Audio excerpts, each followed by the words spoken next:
novetat d'enguany és que enguany es presenta al col·lectiu de gent jove, un dels més importants del nostre poble en quant a quantitat i també des de l'Ajuntament pel que fa a la qualitat i a l'atenció. Des del 14 al 27 d'octubre es podran fer les propostes tota la ciutadania.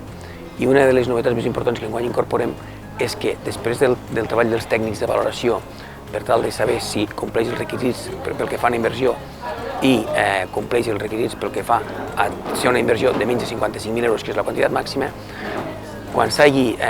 aprovat i descartat totes les propostes, el que es farà serà una sessió informativa en la qual s'explicarà totes les propostes que s'han presentat i els motius d'acceptació i sobretot de descart de cadascuna de les propostes.